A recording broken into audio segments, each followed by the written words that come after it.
welcome to Make the Switch, episode number 1, how to install SuSE Linux 10.1. What we're going to need, first off, is a x86 processor, which will be any any computer that can run Windows or Mac, pretty much any computer nowadays has an x86 in it. It could be Intel, AMD, doesn't really matter all that much. We're also going to need CD, DVD burning software, like Burn for Free, which we have up here on the screen right now. Does CD, DVD copying. It's really, really good. I would like to make the recommendation of using alcohol 120%. It has a little more features, and it's just, I myself use it, and I like it a lot. Oh, yeah. I'm Brandon Powell, and this is Travis Mercier. Alright, yeah, we forgot to get that out of the way. It's all good. Alright, now we're going to need to go to OpenSuSE.org, which we have now up on the screen. Then we're going to go to the downloads, which we already have open. You're going to get this page, which you see right now. And you're going to want to scroll down to release table right here. And they have SuSE Linux 10.1. And you can see it's a final version. You can either get a retail version, which you can go ahead and buy, which is right here. It's very, you can go ahead and buy it. You get support with it. You get a printed manual, and you get another DVD along with it. Or you can just go to download and get the CDs and DVDs, or you can do an internet installation, or you can go ahead and get a live CD. And with a live CD, there's no installing. You put it in, and it runs.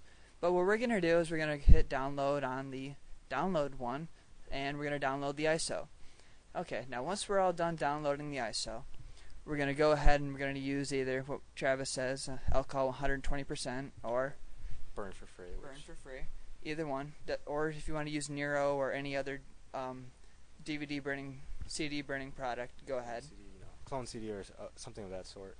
Yeah, that also works. And then once you're done burning the ISO image of Linux, you're going to want to reboot your computer. And okay.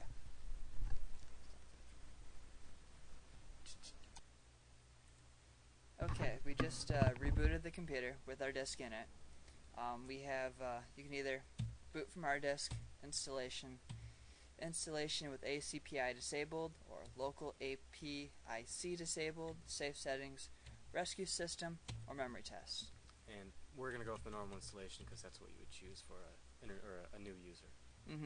And or sometimes when you go ahead and install, it gives you an error. You could try the ACPI or local APIC disabled, or we can even try safe settings. Sometimes you have to do the safe settings in order to get it to work, but generally we're just going to do the regular installation.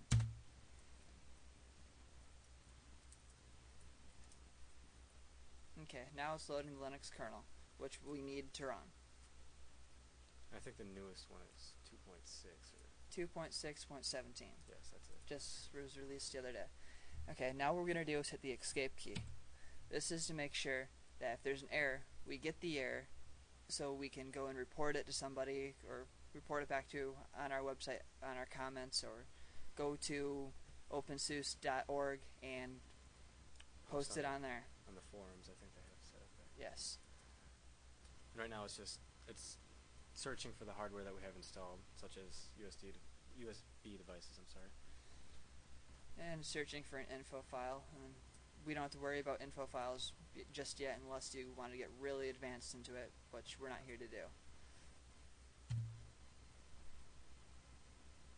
This, like I was telling my buddy Travis, this is going to take a little bit of time to go ahead and configure everything, make sure everything is set up, no errors before we go ahead and install. Probably take about 2 minutes, but we've been talking for, I don't know, a minute and a half now, so we should be just about good.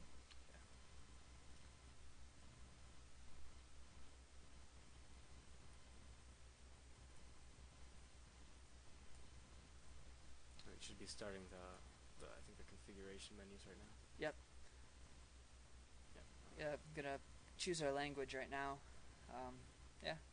Yep, there we go. English US. Or if you're German or from the UK, choose your language. Or if you look like sunglasses, you want sunglasses as your language. Don't know what language that is, but it looks like sunglasses to me. Okay. All right. Yeah, we're just going to choose English US.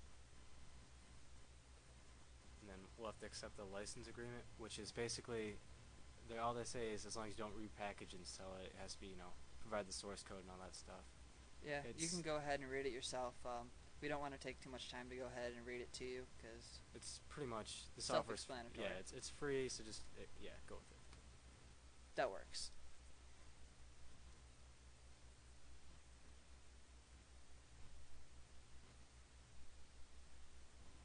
Again, it's just searching analyzing our computer, trying to get our hard drives, our sound cards, what else you have in your computer.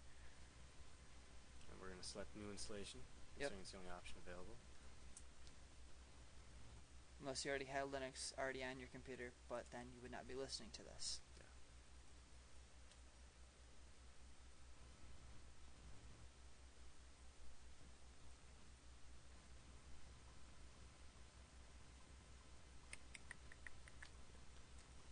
Wait a little while. Yeah, it's going to take a little bit of time, but it's alright. Now we're going to choose our time zone once it loads up the menu. Okay, there we go. Pick your region. We're in the US, and seeing as how we're in Michigan, we're going to choose Michigan. A Michigan time zone, so let's go with it. Okay, now this is a part where most Windows users who are migrating from Windows are going to want to use KDE. If you want to go cool and go GNOME, go ahead. It's a lot more slimmed down. Do you have anything to add to this? I myself tried GNOME after using KDE and I think on Knoppix, and I must say I really don't like it. KDE is pretty much my favorite. Yeah, it has more of your stuff. It's set up just as like Windows. GNOME is very different. It's almost similar to Mac.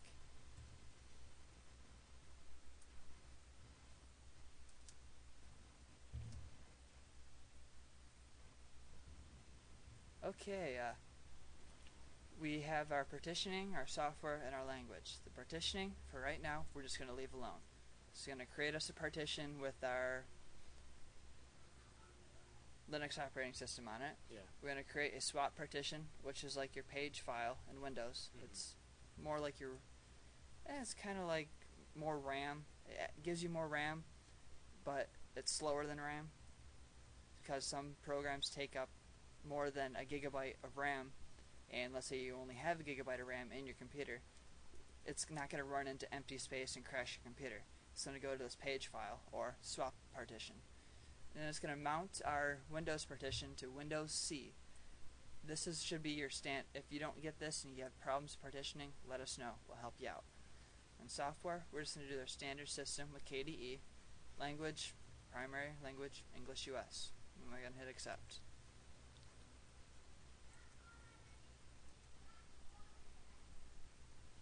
Okay, now this is going to be a long... Oh, wait, we got the confirm package license. Adobe, they are a proprietary company, so in order to use their software, you have to accept their license. So, agree. Same thing with Flash Player. And both the Flash Player and the Adobe products are free, but you just need to read their license and agree or disagree to them. But we disagree. Okay, whatever. Alright, now we're going to go in and install. And it's going to format like you see the hard drive, and then it's going to set the mount points and create the partitions first. Yep, so that way it doesn't install over our Windows and we'd be screwed. Because, some people like to use Windows. Yeah. Well, you do for games, but we'll have a segment on gaming under Linux pretty soon as well. This can take a long time, but normally it shouldn't. A couple of minutes maybe. Yeah, probably 5 minutes tops. Unless you do Unless you're doing the custom partitioning, then you might have to go into a little bit of issues, but we'll have a segment later on about partitioning, using both the command line, which we'll get into later, and using an installer like this. Okay, now it's going to go ahead and do the install. This part is going to take a while, because as you can tell, remaining 2.03 gigabytes, and we're not going to stay here and talk for 2.1 gigabytes of stuff, so we will join you when this is done.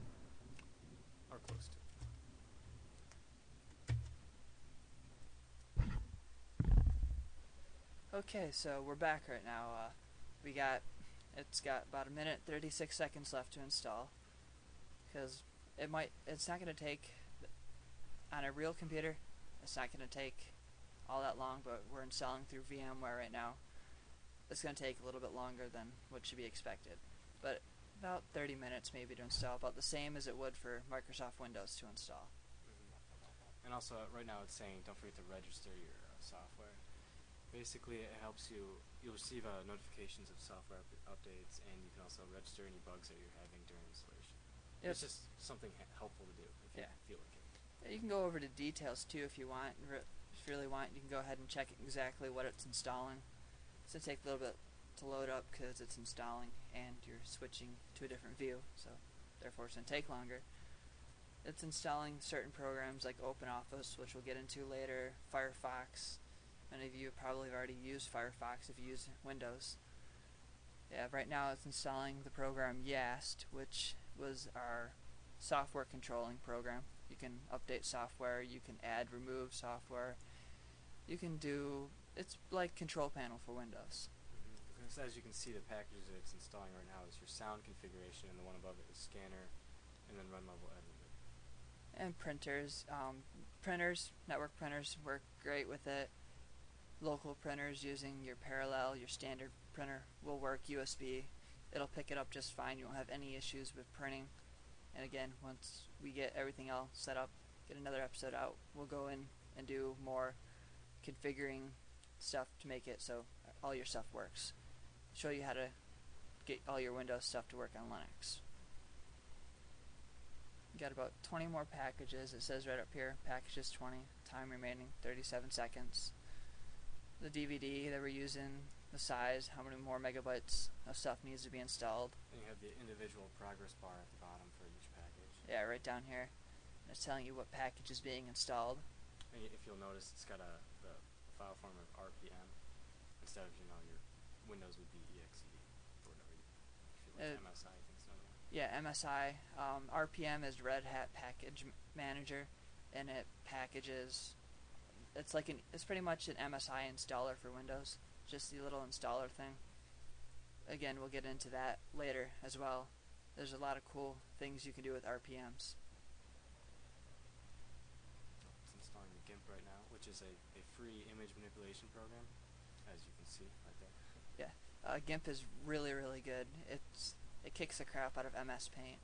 Oh, and it's pretty much a similar thing to Photoshop, but it's free. Free is always good. This is why we're doing the show about Linux, to get people to switch to it so they don't have, like with a new bug that was released for, new security flaw that was found in 98 and ME. Didn't already hear about that. What happened with that? Pretty much Microsoft is not going to patch it. Oh, They're just going to say, screw you to everybody who has 98 ME. And there are still some users out there with me, even it is, 6 years old now? Yes, yeah, pretty much. And if you have one of those, pretty much disconnect it from the internet, or you'll get infected, and everything, it'll go kaboom. And that's not good. We're back down to 2 seconds, maybe? 2 seconds, yeah. And I think it's going to ask you to restart after this. I'm not sure. If either do a restart or... A configuration. Yeah. Yeah, I believe it's configuration first. That should sound a little bit more knowledgeable, but hey, it's late. I'm tired. Yeah.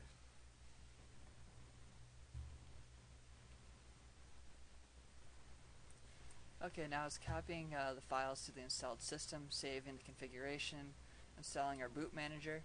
What boot manager is it using? Grub? Or? Yes, it's using Grub. Okay. Grub is really easy. What it does when it boots up, it'll say, do you want to load Open SuSE 10.1, or do you want to load Windows? Or do you want to go load your floppy for some odd reason, if you have stuff that runs off floppy that you need to have no operating system for. And I believe SuSE is going to be the default operating system to load, so if you don't even have to select it, it'll start up in 3 seconds or something like that. Yeah, and if you want to switch to Windows, just hit the down arrow key on the keyboard and hit enter, and it'll load up Windows. And if you want to make Windows your default, which I don't know why you would, but we can also show you how to do that if you have issues with that.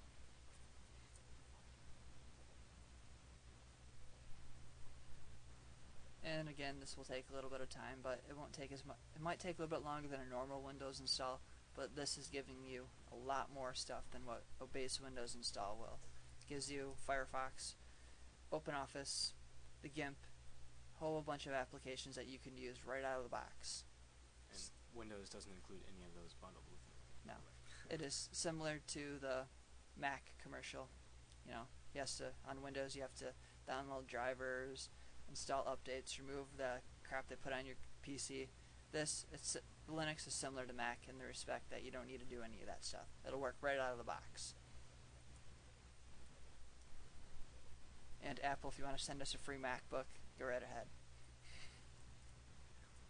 We're willing to accept it. Alright, right now it's asking, Yep. or it's going to say it's going to reboot. You can wait for the countdown or just click OK. We just clicked OK. It's a lot easier. It's basically, they have the countdown because most people don't want to watch the installation. They just walk away from their computer. So, but we sat here and watched the entire thing. So, While watching Mac commercials, because those are the best. of course. Oh, you can also leave. You have to leave in. I would leave in the DVD or CD, whatever you're using, to install, because you're gonna need. I believe you're gonna need it again.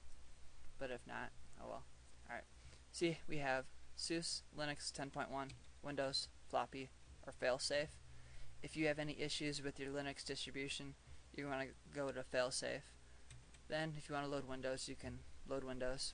Or, what we want to do is load SuSE Linux 10.1. And when we first installed Linux, or using the installer program, we had to hit escape again, like this. And it's doing the same thing again, but this time it's actually running off the hard drive and not off the CD. And it's going through and loading everything that you would need to run the computer. Then it's going to... Oh, go ahead. If it'll give you an error if it says error or like not configured, but since it's saying done, that means it's working correctly. And you shouldn't receive any errors off of a fresh install either. And if you do, let us know. We'll try and help you fix it. When I installed Linux, I didn't have my Ethernet cable plugged in, so it gave me an error on that. That's normal. I mean, all you have to do is plug it in, and it'll detect it next time. And this also works great with dial-up too. That we can also get into later about how to configure your dial-up internet access if you have it. You just have to make sure you don't have the Win modem, which is basically a modem that'll only work for Windows. Yes. Which is what they want to do. So. But nowadays, most people have a broadband, like Connection. yeah, cable modem, satellite, or something like that. So you might not have to deal with it, and if you don't, that's good. If you do, well, it kind of sucks. But we can make it work.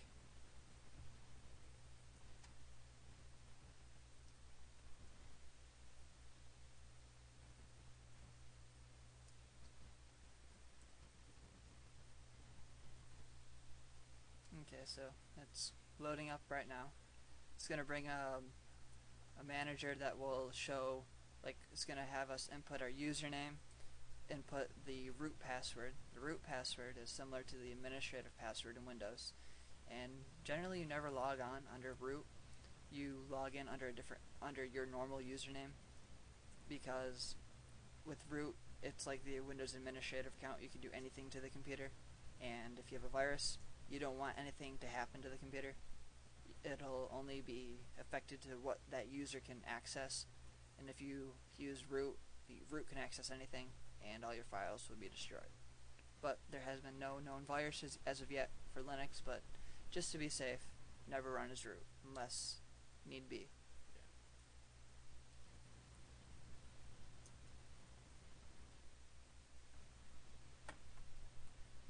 As you can see, we're on the last step of the installation configuration menus, and it's going to go to the next where the host name and root, which is what we were just talking about. Yep.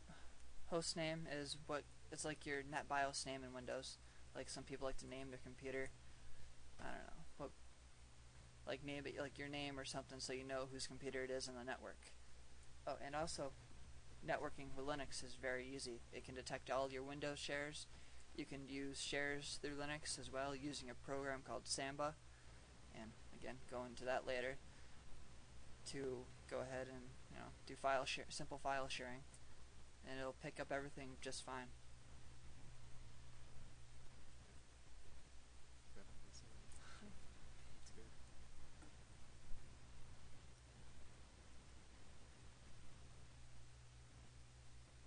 So Travis, this is about what, your second or third time installing Linux right now?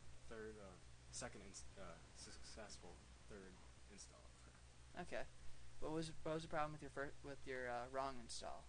I was using a older version of Red Hat 8, so it didn't have, it was Red Hat 8, so it didn't have all of the packages required for the software for the hardware I was using.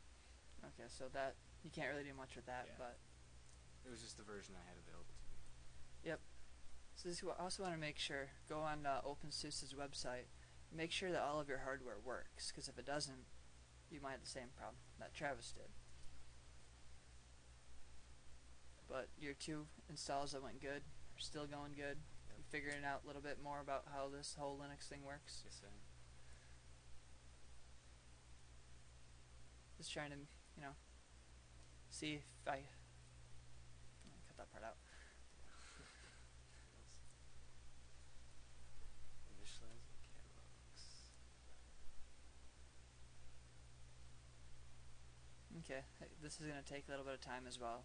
It shouldn't take this much time on your computer. Just we're running on pretty much the bare minimums. We are running under 192 megabytes of RAM. And I believe it requires 128 for graphical setup. Yeah. But that would be really, really, really slow. Host name, you can type in, default. leave it as default, or you can change it to whatever you want. Domain name, leave it as default, unless you know what you're doing. Okay, now it's going to go to the root password thing, which we talked about earlier. You want to choose a really strong password for this. I would suggest upper, lowercase, and numbers. And if you want to throw in symbols too, it's a good idea. It's going to be the next box for root password for root user. Yeah. We're just going to choose. Oh, password. Yeah, this is our password. Yeah, like I said, the next box, nothing simple. Or this is going to be simple, but you would want to do something more. Yeah, you want to use something complex, but not something that you have to write down to remember. Yeah, you can mess around with expert options. You don't have to. You just need root user. And then it's telling us that we only use lowercase, and no, we really don't want to use this password, but for test purposes and everything, we do. When you do yours, make sure you use a strong password. That's the one thing that's the difference between Windows and Linux is Windows, you don't have the whole uppercase, lowercase option, so. Well, you can, and in 2000 and XP and Server 2003, and I believe in Server 2000, you can set password things where you have to require a certain amount of numbers, or a certain amount of characters, I should say. As our IT department at it's a vocational school that we go to, they did not choose. They had a password thing that needed to be a certain amount of characters, which I believe they needed to be at least 7 characters. But somehow they were stupid and chose 6-character password, which was the name of the school. Actually, it's a 5-letter password. It was the name of the school, and needless to say, it got cracked. People got caught. Okay, well, moving on. Okay, this we can just leave as the default. Network mode, network manager applet. Firewall is enabled. We need a firewall. We need to block the SSH port, which is secure shell. Then it's telling us what our network interface card is, and it will detect your modem too. Then we can show you how to get that to work. VNC remote administration disabled, so we want. Then we don't need a proxy. Now these were already pre-configured by the Linux install, so you don't really need to mess with them. Yeah, you can just leave it directly how it is. Okay, now for the online update. You can go ahead and run it through here, but it would take forever, so we're not going to. But I would suggest that you do go ahead, and once you get everything installed, to run the online update. Because that's a one thing with Linux is they're always updating, because it's, there's programmers all over the place are doing this. Yes, there's updates. You can check it like once a week. They push out more updates than Windows does, but the updates are smaller, and they actually fix the problems that they actually were that they needed to fix. So we're just going to do no skip test right now.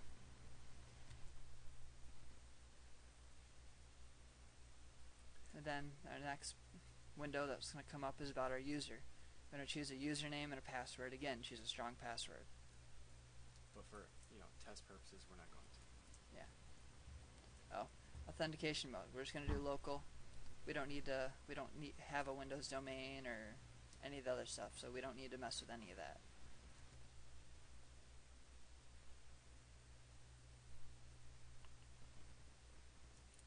Some more loading. Yep, some more loading. Okay, here we go. User's full name. User's full name. Okay. Let's see here. Type in my name. Yep, spelled it wrong. I do that quite a lot. Username. Password.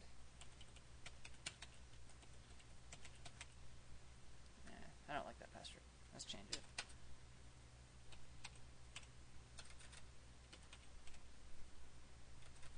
God, I can't type today.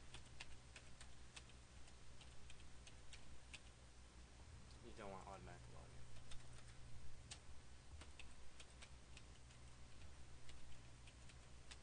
You can do automatic login if or not. If you're not worried about security at your home or office. Yeah, we're just gonna do automatic login because we're cool. And if you want to add another user, just go to user management and you can add another one. Oh, okay. Should probably change it. There we go. Next. Oh, passwords still don't match. There we go. Okay, now it's doing a cleanup. Just cleaning up all the files, all the temp files that are made. And this will take about a minute or so.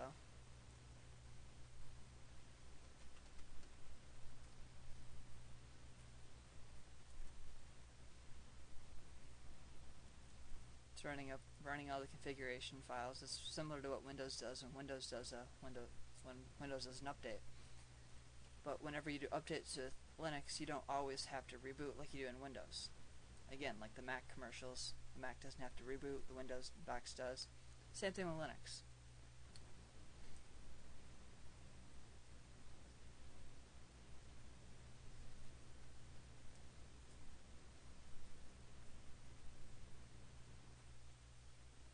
Then after it does the cleanup, it's going to go ahead and do a release note, which you can read. Just click OK, because if not, then you have to go ahead and redo everything again. Then it's going to go through a hardware configuration, where it's going to detect your monitor, your sound card, and pretty much all your other hardware that you might have attached to your computer. Like if you have a TV card, it'll pick that up. You could make your own like TiVo box too if you want to go ahead and do. We can include a segment on that if you really want. Another thing. That's VoIP. No, VoIP. Yeah, you can do VoIP on Linux. Asterisks. That's just like, Yep, asterisks. Yes, you can do VoIP under Linux too. I believe they have a Skype for Linux now as well. Really? Good. Yes. I think vSkype's out too. Or vSkype is also out too, which is like a video conferencing thing. Yeah, with Skype you can make free phone calls now to landlines as well, not just people who use Skype. I'm sure that costs money to make a PC to phone, call, but it Nope. shouldn't be too much. Nope, actually it's free now. It is free now? Free to the end of the year at least. Alright. Yeah, so if you want to go ahead, so once you get your Linux box set up, or even on Windows, download Skype, and you can get free phone calls from your computer to a landline to the end of this year at least. And then if you want to get a number, you have to pay for that. It's called Skype In. Yeah. So if somebody wants to call your PC, you need to go ahead and buy Skype In. I don't know how much that costs, but I'm sure it's not all that much. Mm-hmm. And if you want to get rid of your home phone, you can go ahead and do that and just use Skype. Just have, if you're rich, you can buy a computer for each room that just has Skype on it. Either base Windows or base Linux installed just with Skype, and you can go ahead and call people. Let's get a headset. Of course, you're going to need a broadband connection for that, because I'm pretty sure Skype would not run on your 56K. And it might run on dial-up, but it'll lag. Yeah, and plus, if you're trying to get rid of your phone line, it would be kind of pointless to have your 56K modem. Yeah, you really don't want to be running on 56K. Okay, now again, here's the release notes. You can go ahead and read all that and just click next. again, the hardware configuration is going to go ahead, detect all the hardware, install the right, like right drivers. yeah. You don't have to go ahead and download all the drivers for it unless you have an ATI video card, which we'll get into later. ATI is not all that Linux friendly, but the newer distributions are coming out with Linux drivers for ATI cards. NVIDIA works right out of the box. ATI, there's a little bit of issues with, and I've had to deal with that. I know exactly how to fix those issues. So this will take a little bit of time as well. Oh, and your screen might black out as well too. That's because it's detecting the video card, the monitor. It's probing all the different stuff.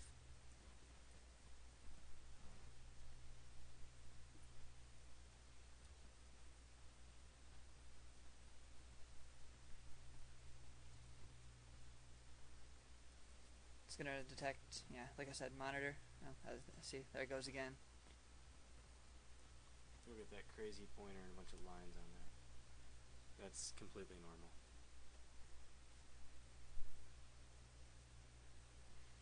Yep. It's going to take... Oh, there we go. Graphics card. It's got monitor, resolution. 800 by 600. Yeah. You can go ahead, or you can click Visa 800 by 600 and change it to like 1024 by 768 or something. For this install, we'll leave it because that's your base. Yeah, we don't need to. We're fine with 800 by 600 for right now. See, it's got printers. It'll detect your printers, sound card, TV cards if you have them, Bluetooth. Now we're just going to hit next.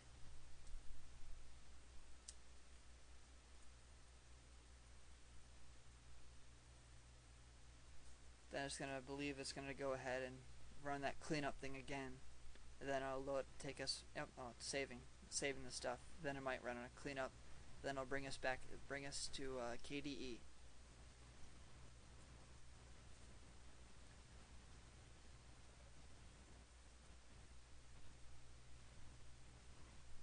And if you have dual sound cards, that's no problem to set up too. I can help with that. It'll even work with Audigy sound cards, Sound Blaster, or if you have a built-in AC97 audio or whatever your audio is built in, it'll definitely work with. And there is some issues with audio, which we'll get into later. And then congratulations, and finish. Alright, it's going to allow us to log right in. No restart, notice. At least I hope not.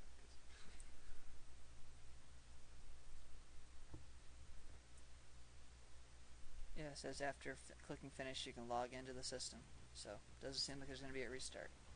For those of you that have installed Windows, you'll notice that you have to restart at least 3 times before you actually can log in.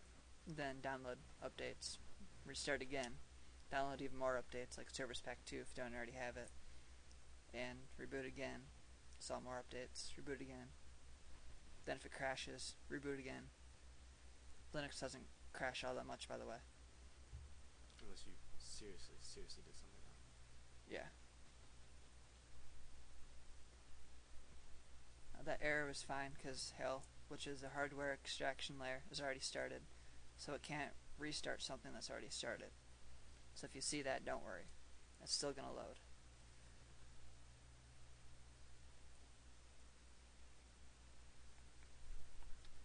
Here we go. As you can see, it's starting the KDE, which is version 3.51.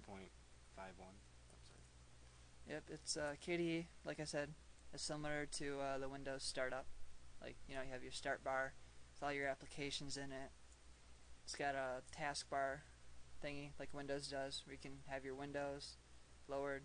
Has a clock that you can set to military time, which I believe you can't do in Windows. It's like military time to confuse people.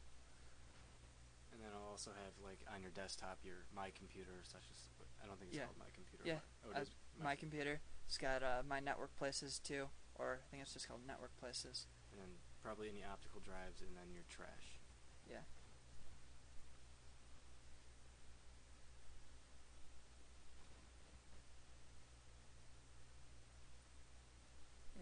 it'll if you plug in a USB, it'll pick that up right away. Oh, see, there we go. We're just gonna show us. Yeah. It should bring us, or no, it would bring you normally into a login screen, but since we have automatically login, it will not. It will go directly to the desktop. Yep, just like some people have set up in Windows. And seeing as how this is the first time, it's gonna take a little bit longer to get up there and load. But after that, it should load up really quick.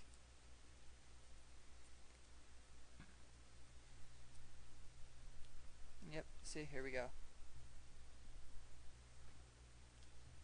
Oh, okay, I guess it doesn't have my computer on the desktop.